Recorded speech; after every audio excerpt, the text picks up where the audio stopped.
Hello, everybody. We meet again for the third session of the book review, Hidden Reality, the BioGeometry Physics of Quality.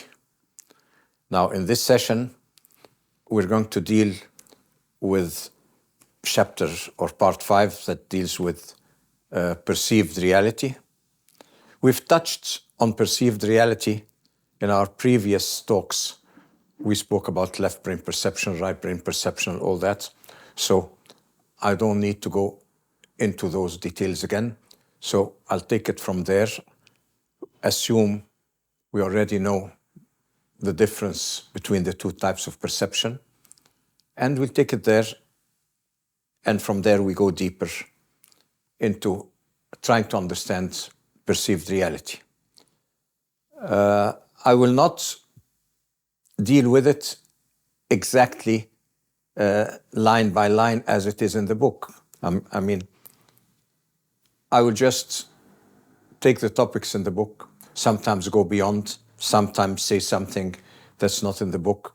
So we're dealing with the topic, actually discussing it in more depth and all that, because in a review, we should actually go deeper into the subject of perceived reality. So I start with something that you all know. We've dealt with it in our courses. And it's in the book just as a reminder, which is how our 5 senses actually deal with very limited ranges of reality. And from that, they go into the brain, and the brain starts putting different scales into the different sensory data. The data are nervous impulses. Your eye, your ear, even your sense of touch, all that create a sensory impulse in the nerve itself, which is actually a form of excitation, getting it more or less or something like that. But there's no difference between what's happening in the nerve, going to the visual cortex from the eye, or the hearing, or all that. All these are just, as say, electrical impulses going to the brain. They're all the same because it's one nerve tree in the body. They're not separated in different qualities, types of functions, all that. It's one nerve tree. Now, what happens in there is the differences come when it reaches, for example, the related part in the brain that has to sort of put a scale to the sensory data. So let's say the visual cortex will use a scale of color. The sensory cortex will use the touch, will use a scale of rough and smooth, something like that. The sound will use, you get sounds, you get the notes in your head and all that. So all those things are put by different areas in the brain.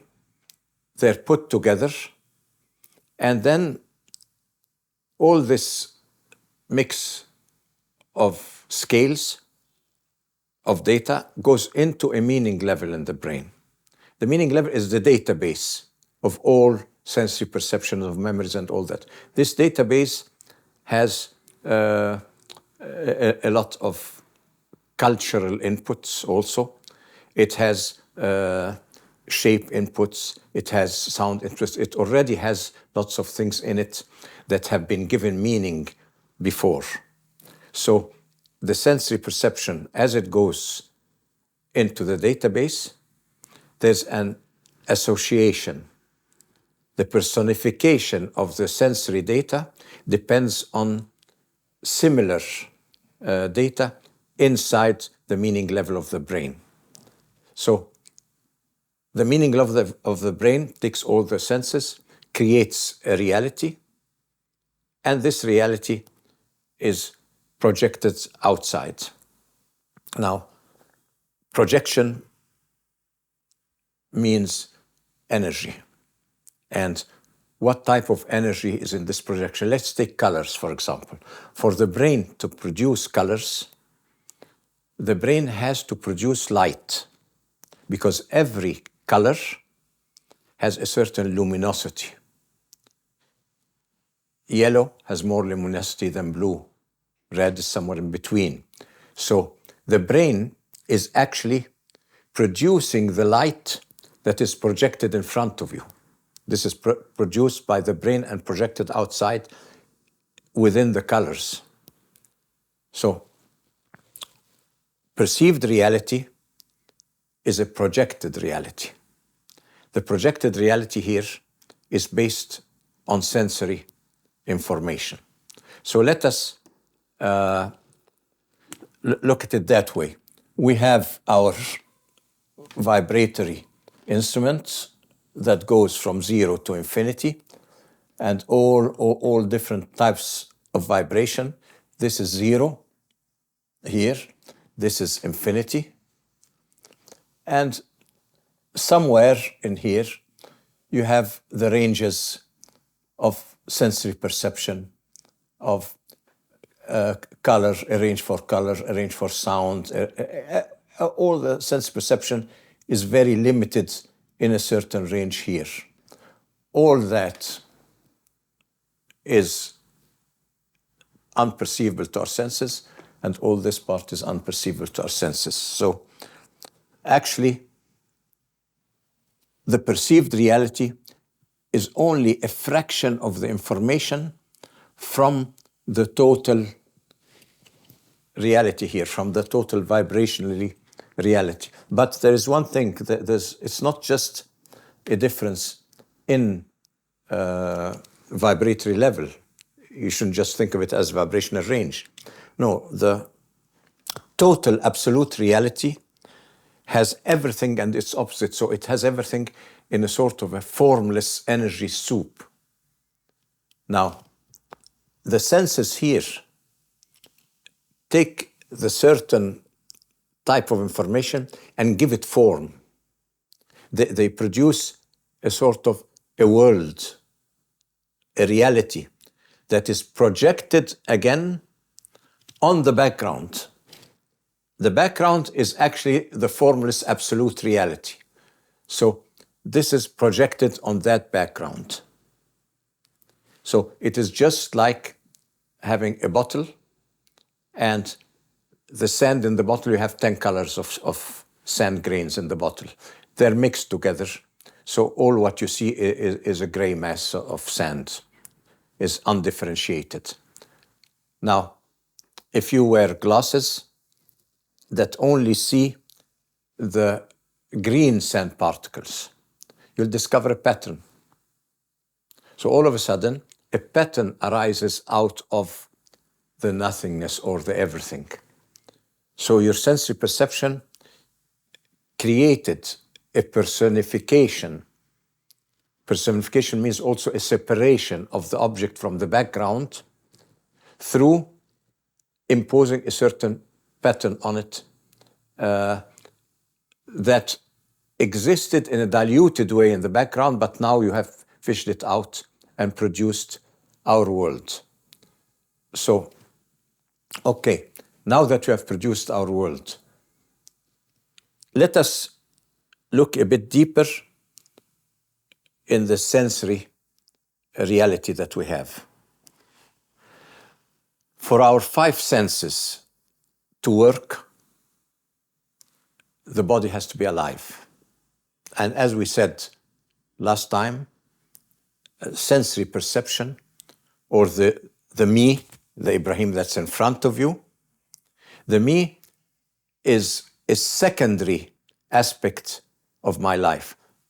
Because for me to exist, for the personality of it to exist, the senses have to work. The senses have to bring information, put them into the ego, create linear time and space within this perception, because linear time and space is related to perception. So as far as I'm concerned, there's no time and space, there's no me, there's nothing at all until the 5 senses start working. Now, for the five senses to start working, there has to be blood coming up. There has to be energy. There has to be a heartbeat. So there has to be a body that is alive, a heart that is beating, that is feeding the sensory perception that creates perceived reality. So actually, the life of the body, or the beating of the heart, precedes the sensory perception. Sensory perception is the secondary level. The first level is the level of the biological functioning of your body. Well, if the biological function of your body is not within the sensory perception, then where is it? Where is it coming from? That is the subconscious level that exists before you become conscious. And that subconscious level is not limited to sensory perception. So it's the totality of information from zero to infinity that is in the background. This background is actually the energy or the life force. From zero to infinity, it contains the life force. It's the living mind. Now, this life force going to revive or activate the senses is not limited to this range. The life force itself is unlimited. So actually, you have the limited sensory perception floating on an unlimited subconscious multidimensional state. So when your perceived reality is somehow creating your world outside, you should know that behind this visible world is your total information of the subconscious hidden behind it. So your emotional, mental levels and other spiritual levels and all that, they are qualities that are projected unperceived in your sensory reality. So your sensory reality holds perceived qualities and unperceived qualities. Now, our sensory reality here, when I draw this from zero to infinity, I am extending my musical instrument to zero and infinity, and that's the physics of quality. Physics of quality is the physics of the 98% that is, let's say this is 2%, and this is 98, so it's the physics of the 98%. That's the physics of quality. It's the physics of the invisible, of this world. So, but this whole unconscious information here is just one linear aspect, is one dimension. This is one dimension of creation. But you should imagine that you have a diagram in the book where from the zero here, imagine different musical instruments, another one coming here, and a third one coming here. So there are endless musical instruments in reality. So we are dealing here with just this. The sensory aspect deals with one dimension of the unconscious. So you shouldn't think that the unconscious here is the total. No, the unconscious here is also a limited range within the total. To understand this, I'll take you a bit further than what we have in the book, just to show you where perceived reality stands in relation to the holistic, multidimensional reality. So let us take this off, create some space.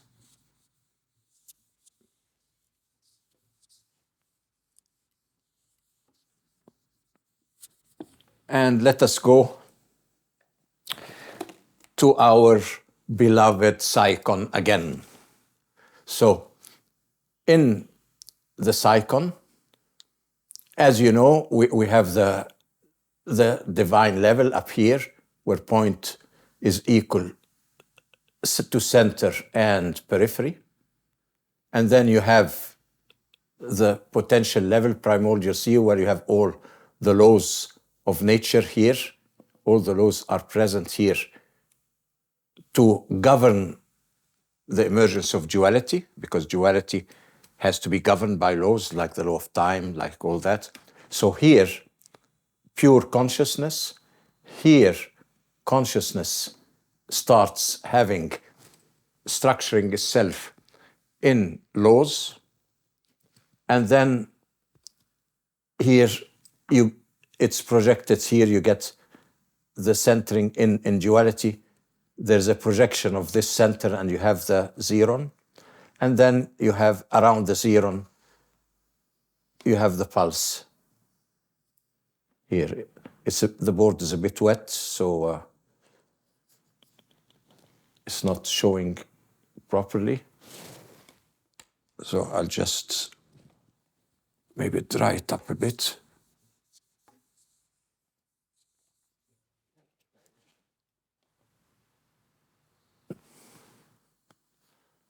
Now I made it worse. So I'll use another pen and see what happens. Here. Okay. Now, this is the center, the zeron, which expands to become the periphery. So the center and the periphery are different aspects of the zeron. So creation of the first particle of creation, of the first pulse, is centered by nothingness and everything, zeron, and contained in nothingness and everything. So our whole reality is centered by nothing, contained in nothing, but this nothing is everything at the same time. So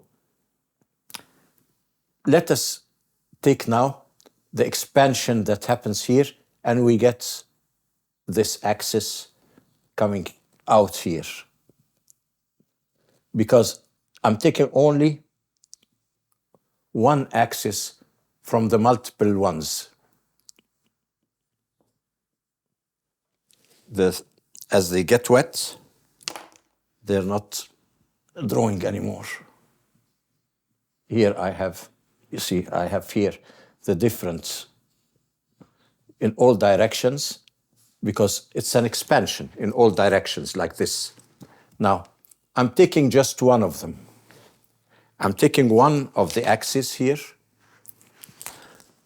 So this center here expands, spiraling out, in and out, in both directions, expands and contracts. So this is one of the axes. In reality, it's a spherical thing. So the pulse is spherical in nature, means multidimensional, spherical in all directions. And we are taking just one axis here. Now, this axis starts from the center, like this, creating what we have like, it creates beginning and end, but it's all the center that's creating beginning. So this center is creating beginning and end. Now, let us imagine that we are actually living on one of these axes. This axis is linear. When I take just one of those axes, it's a linear propagation. So my sensory perception, the spiral here, there is an outgoing spiral and an ingoing spiral, mental and emotional, interacting together, creating the universal mind and life force at the same time are created here. But this is a bit tricky. If you look at what's happening here, it is actually a linear aspect of the universal mind. It's a linear aspect of life force. So the universal mind and life force contain all those axes in a spherical way. But they also act in a different manner within each one of those. So you have a universal mind acting in our sensory, linear, perceived reality, but you have, it's just an aspect of the whole universal mind acting in the spherical emanation of every particle. And the spherical emanations here, they enter into resonance with higher dimensions. So you have those spherical pulses. The cycons have no size. The cycons range from 0 to infinity 2 in the universe. So the pulse of a cycon like that could be the whole universe beginning and ending, could be your life cycle, birth and death. So those cycons are multidimensional. So in the cycon now, what our linear time-space and the emotional mental interaction here of the two spirals is creating the senses along this spiraling axis here. So the senses created here, the mental emotional activity of consciousness here has a linear shape. It moves along this axis. So this creates our sensory world. So we are living in a linear dimension. It's one of the many dimensions here. So if we imagine the sphere to represent the totality of the unconscious or the universal spherical emanation, then reality as we know it is just a spot here and here floating on the surface of this invisible sphere. So we are nothing but this point and this point, which are actually this central point that can divide itself up here into 2 points and then back again. Now, this represents our perceived reality. So our perceived reality is actually a small fleck spot floating on the surface of the total multidimensional reality. So the mind in its total action is not linear. It is multidimensional at the same time. And within it are all linearities contained at the same time in all directions, in all dimensions. So the linearity here is only one small quality existing within the non-linear multidimensional mind. This is how linear space and time relate to the whole mind. This is also, imagine that this linear aspect is where your left brain perception is. The holistic perception is where your unconscious realm is. This is the relationship between both. Now, if we have different axes, now different species can have slightly shifted axes like that. Not all species on Earth, on your perceived reality in your world, not all species are on the same line. Some of them are slightly shifted, like, for example, the world of animals. The world of animals, you have the linear sensory perception of an animal is slightly shifted because in the world, in the perceived world, in your linear world, the animal, for example, a dog will not perceive all the colors you perceive, but in this shift, it goes more into other aspects, and it can see entities like nature spirits or angels or things like that that you do not see. And by perceiving them, through their senses, they become materialized in their dimension. So you have slightly shifted dimensions like that beside each other.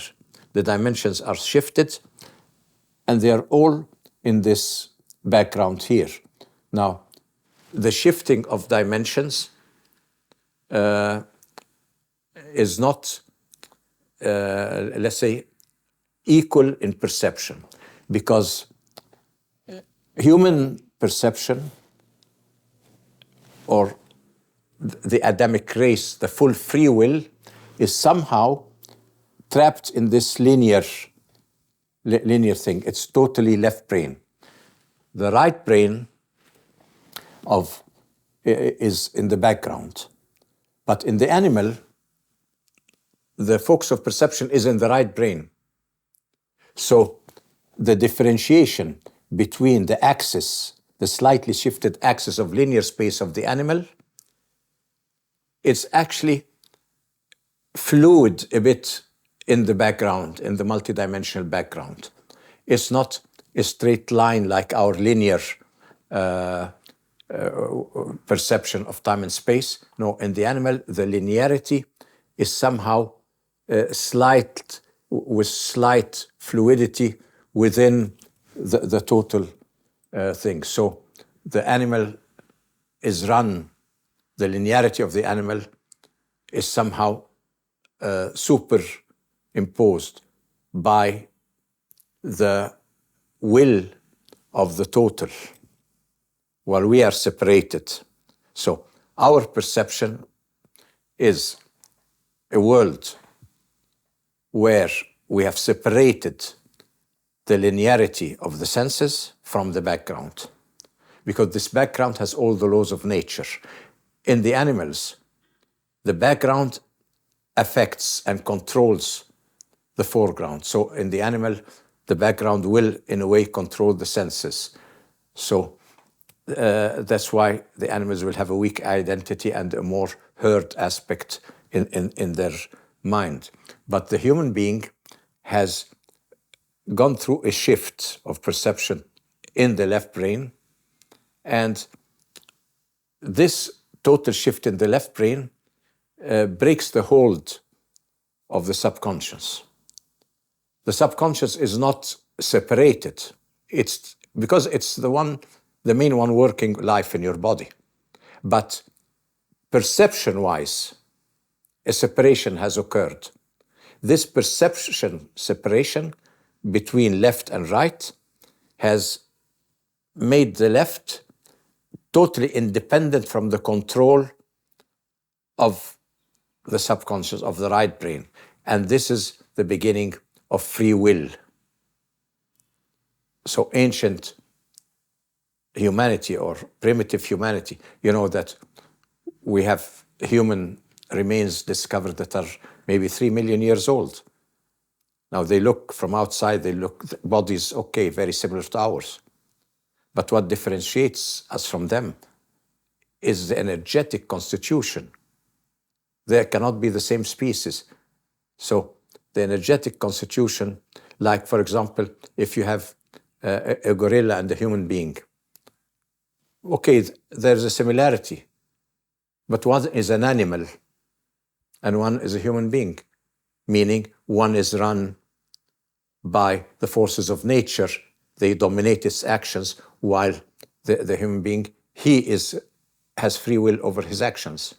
So similarly, in the development of human species on Earth, we find we can go back 3 million years and maybe much more. We'll discover maybe humans have been on Earth for a very long time.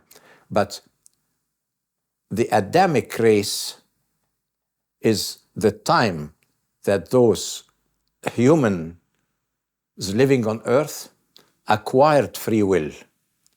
When the total shift in the brain went into the left brain perception, that is when you have the strongest personality, you have free will and all that, and this free will is the beginning of the Adamic race. And this is when, perception-wise, in the creation of this Adamic race, you close the door to the subconscious, and metaphorically, this would be represented as going out of heaven.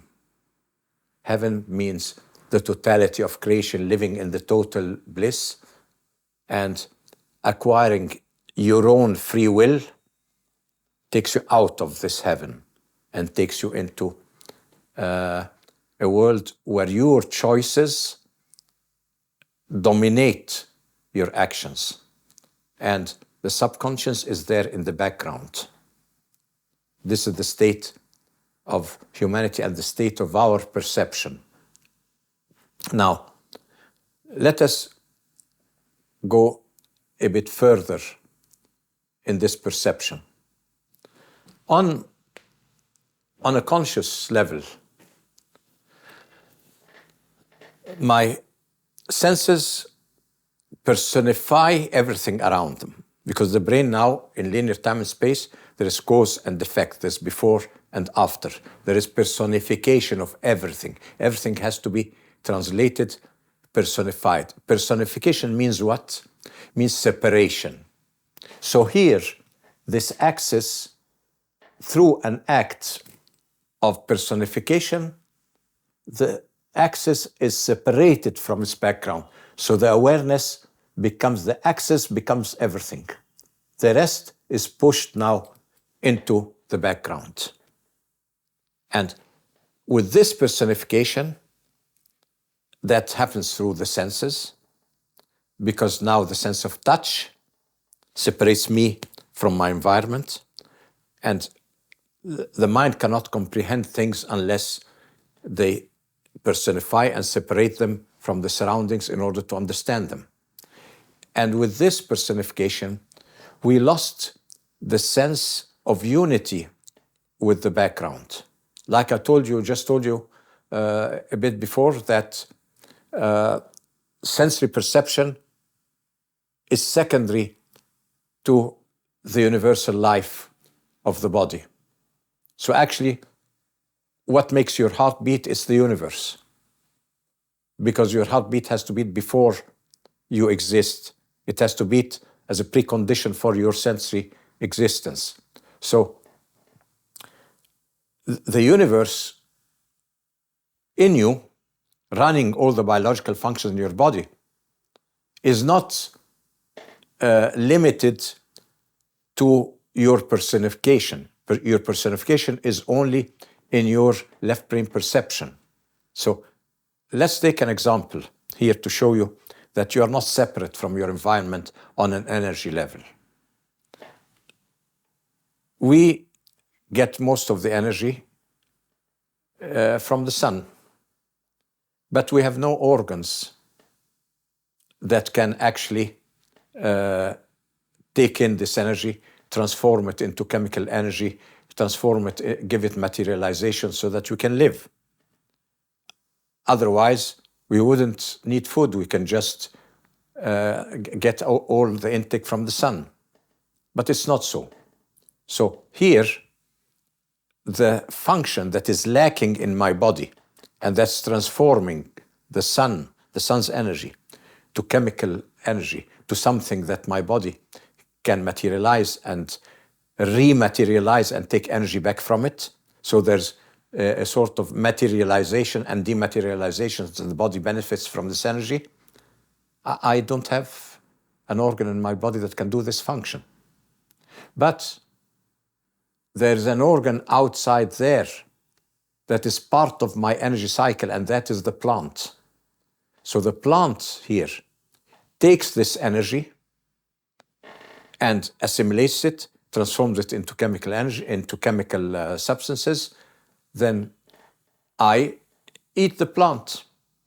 I take the chemical substance in me and re-transform it again into life energy, into life force in my body. So looking at it that way, I do not function, my body functions, do not function without the plants. So on a biological level, me and the plant are one life system. The plant can exist without me, but I can't exist without the plant. Of course, you can take it indirectly. An animal can eat the plant, and then you can eat the animal, but it's still the plant that's at the center here. So we are not separate from the environment. The material body, which is an illusion created by the sense of touch, is separate. So the illusion is separate, but you are not separate. You know, I always say, since perceived reality and materialization, all that is an illusion, so only a fool would take illusions seriously. So taking perceived reality seriously, I'd be a fool. Unfortunately, we are fools because we have no other way of knowing better. So now that you create your sensory world and you know you're one with everything around you, and then you have your total subconscious being behind your senses. It is everything invisible behind your senses. This gives you a responsibility towards everything around you, because you should understand you are not a separate part. Separation is only an illusion. And by not being separate means you have a responsibility. If a drop in the ocean becomes soiled, it soils the rest because it's not separate. So if you throw drops of dirty water in the ocean, you're soiling the ocean. Same thing, our perception now in interaction with everything around us will have a two-way resonant information exchange. So every sense of my senses creates a two-way information exchange. So when I hear somebody speaking, just by hearing him, his energy is affecting me through resonance, and the listener affects the speaker same way through resonance. So it's a two-way effect. So the speaker plays a role in the energetic evolution of the listener, while the listener plays a role in the energetic evolution of the speaker. So the moment you hear somebody speak, after you hear him, you are not the same as before you hear him, and he is not the same anymore. Energetically, both have gone into a certain evolution. Now, it's the same thing with the sense of touch, with the sense of sight. If you look at something, you affect it, and it affects you. Okay, this might sound exchange of information on a sensory level. Okay, there's something good. There's no problem with that. It gives me a better understanding of things. But where does the responsibility come in here? In this resonant exchange of all the senses with the environment, your subconscious content is carried on the sensory information and enters into this two-way resonance with whatever you're interacting with. So the quality of your subconscious information, it could be your health problems, could be emotional problems, could be mental problems, could be things that have to do with greed, with materiality, with things like that. All those things creating a problem in your subconscious. It could be the fear, the fear of death that only exists in humans because they are separated. They're now into the left brain. Animals have no fear of death because the connection with the other world has always been there. So a seed of fear, a seed of greed, a seed of all those sensory needs are actually projected in the background of your sensory exchange with the environment. So you are an evolution of change of all energy systems around you, but you are not aware that this evolution contains all your good and bad aspects that are buried deep in the subconscious. They affect everything around you. So you could be an agent of positive change. You could be an agent of negative change in the life of the trees, in the life of the animals, in the life of the rocks, everything. So you are an agent of change. And you carry a responsibility towards the type of change that you're affecting the environment with. Now, this change can also not only affect your environment, because the subconscious here is multidimensional. This change or this sensory interaction in your perceived reality can affect multiple dimensions in the universe, can affect, and in those levels, there is no differentiation between past, future, and present. It's all data interaction. This linearity of past, present, and future is only in your sensory perception. So this linear space is a sensory thing. So every action you do, every quality you project on an unconscious level, it affects past, present, and future. Now, this is very difficult to understand. My quality now will affect a past that's already gone, or will affect the future that's not coming? Yes, it will, because on that level, all those things are one. Past and future. We saw here that the center creates the beginning and the end. So past and future are just projections of the center and come back to it. The beginning and end of any cycle are connected because they start from the same center, they get out and come back together. So on a multidimensional level, the beginning and end are qualitatively connected. They're one. So this gives us such a great responsibility.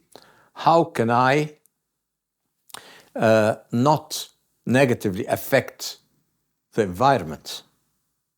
How can I live a sensory life that does not harm other lives around me and other invisible dimensions?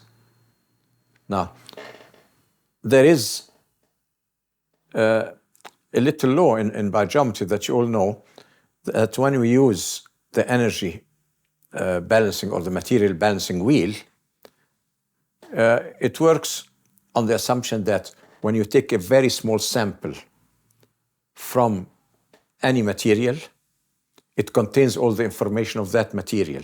And if you put in the wheel and you adjust the energy of that sample, adjusting here in BioGeometry means you give it the maximum BG3, it will affect the whole, the origin of the material. So looking at us, every one of us is a sample of humanity. On his subconscious, he's a sample of the universe. And how do I transform this resonance? Well, we know in BioGeometry, this is the connection to BG3. That means the connection to the center. This is where the centering principle comes in. And you get here the universal balance, universal order. In ancient Egypt, that was the whole civilization was built on, and the whole mindset of ancient Egypt was built on the natural universal order. This universal spiritual order was symbolized by the feather of Maat.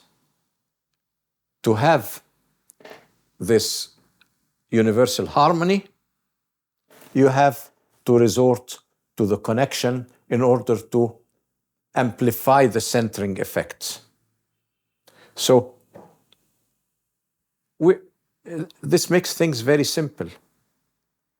If I use BioGeometry, the more I measure BG3, the more I connect to sacred power spots, the more I do sacred rituals, all this interaction with BG3 will actually transform and balance the contents of my subconscious, and I become a sort of like a sample that can transform things in front of me. If I work consciously with my subconscious, trying to solve things, trying to repair things in my subconscious, it doesn't work, because once you enter into meanings and meaning levels, you will delude yourself. The subconscious is not that easy to deal with. But if we work abstractly, let the universe take care of this harmonizing of the subconscious.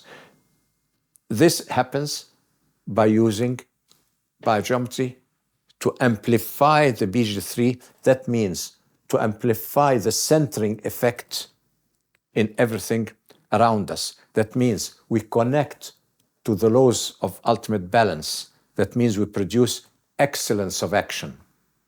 So at the end, by having the universe running my actions, this is not something new. It's already running all my biological functions. If it didn't, I'd die. Now, if the universe has been running my biological functions all the time, if it is running my heartbeat, it's the universe that makes it beat. Every biological function, it's the universe that governs it. Then why am I getting sick? I should live forever. Now the problem is, again, sensory perception. The sensory mask I wear that doesn't make me see a reality. Now, when the senses become aware of the biological functions, and this is where all problems come in, because my personality is serving the needs of the senses. And the needs of the senses, they automatically cause imbalance in the order of things. So our left brain perception, by being aware of our biological functions, disrupts a bit the functioning of the organs. And then we become sick, we age, we die. All this comes from the intrusion of the sensory linearity of data that separates beginning from end, that has cause and effect. It's bringing in so many things that do not exist on a universal level, but they can actually affect it. So cause and effect exist only in linear time. On a subconscious level, there's no cause and effect. There is a resonance of similar qualities, but no cause and effect. But your awareness has cause and effect. And the way you interact with everything around you, the way you eat, the way you move, the way you work, the way you want money, your partner, love, relationships, and all that. All this is based on cause and effect, the quality of cause and effect. And this is always cause and effect, always create a sense of fear in the background. And this sense of fear in the background disrupts the universal order that is running your body. So here we have to work in a very simple way, connecting to the center, doing as much BG work as we can, connecting to sacred power spots, creating biogeometry, sacred designs. By creating BG3 in every word you say, in every product you develop, in everything, you are actually cleaning or balancing, harmonizing your subconscious. And then what happens when your subconscious starts getting harmonized, you're at the same time connecting with the universal order, because this connection with the universal order here will automatically somehow increase the resonance of humanity, because you're a sample of humanity with the universal order. Now, the ancient Egyptians could live in this universal order, and that was for them very easy, very natural, because the door to the subconscious, which is actually where the universal order resides, was open. So the universal order was influencing everything in their lives, whether consciously or unconsciously.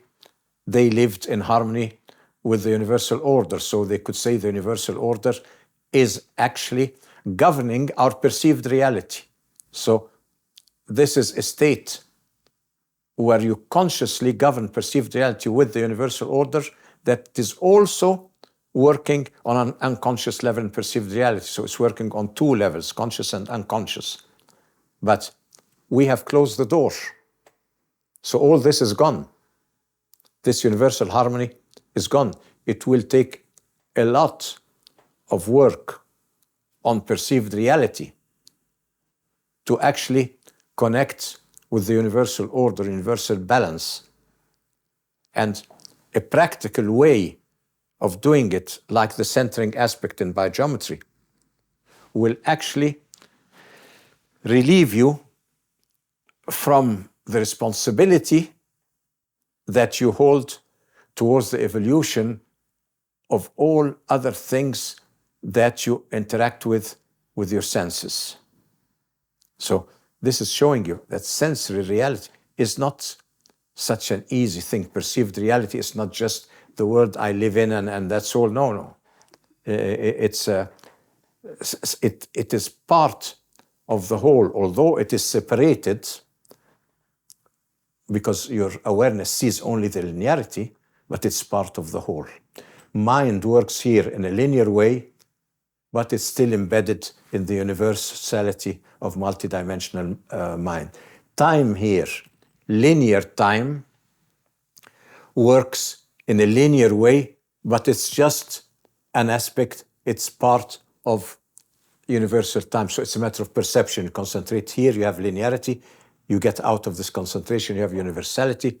So in ancient cultures, they had this both perception types in the way they perceived reality, in the way they perceived time, in the way they perceived space. So they looked at time and space, for example, as they had linear time-space, like we do. But they had another thing, which is circular or multidimensional time-space.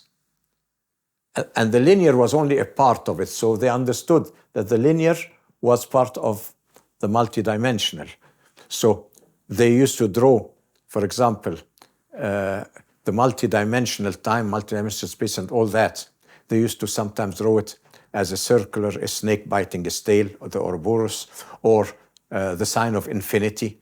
The sign of infinity shows actually the word infinity refers to multidimensional time, to this holistic time, this sign of infinity.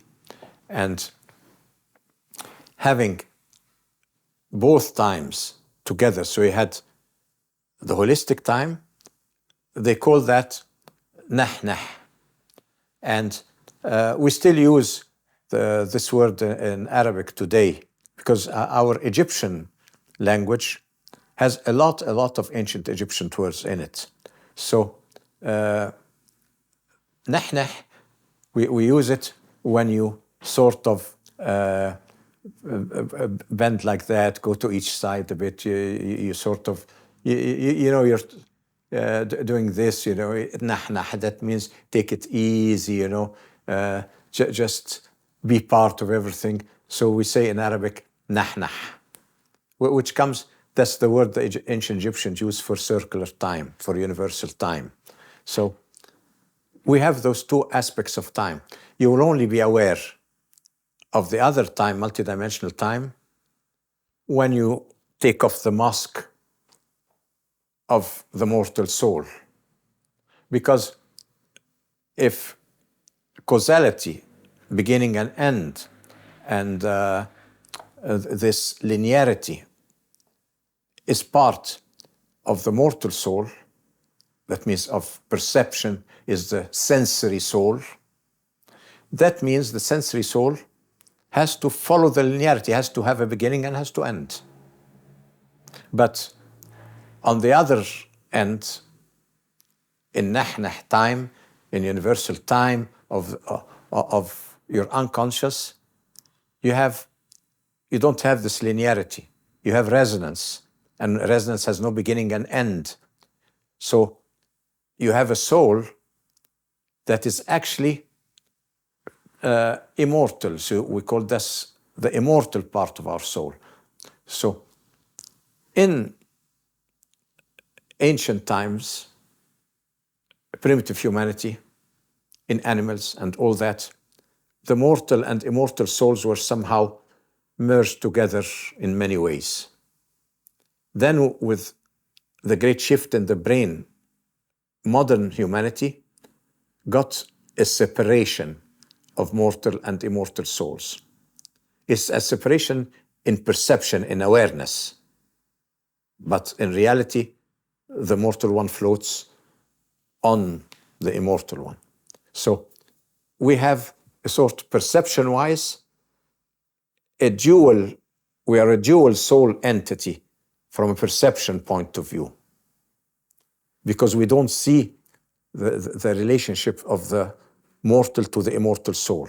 So we have the two entities within us with the door closed between them. So this creates unconscious problems. First, it creates things like fear of death, fear of the future, because all those things in linearity, the cause and effect, is always linked with fear of something. When something moves in one direction, there is always fear, where am I going? What have I left behind? And things like that. So these things are part of perceived reality. But our immortal soul doesn't have all those problems. But if you close the door completely between the two souls, I'm meaning perception-wise here, because in reality they're always connected. So if you close the door between them, you have all the problems that we have, fear of death and all that.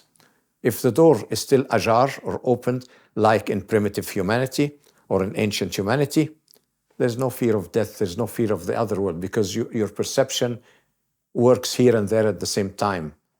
So when you take off the mask, all of a sudden, you will see the multidimensional existence. You will be part, or you will live in your immortal soul. And then you will have total multidimensionality. You can be individual, you can be collective, you can be the universe, you can be, it's a totally different state than what you have here. But here we have perceived reality. But perceived reality is usually looked at in many esoteric fields. It is looked at as something that is, let's say, bad. The world is bad, the world is evil and all that, and we have to leave that because the afterlife or heaven and all that, this is where you want to go, this is where the good stuff is, and here, this is where the evil stuff is and all that. In reality, it's not like that. In reality, free will here in this life is a one-time opportunity that you can use to shape the resonant interaction of your immortal soul with the universal soul. This interaction, because your mortal soul can become universal, but when it moves in different dimensions, the quality that you put on your universal, on your immortal soul, will affect the environment you live in on the other side. So here is the only opportunity through your perceived reality and through your actions in perceived reality to create your heaven on the other side. Because you have free will to do that. Because you can here perform excellence of action because you're aware of excellence of action. So you can do it.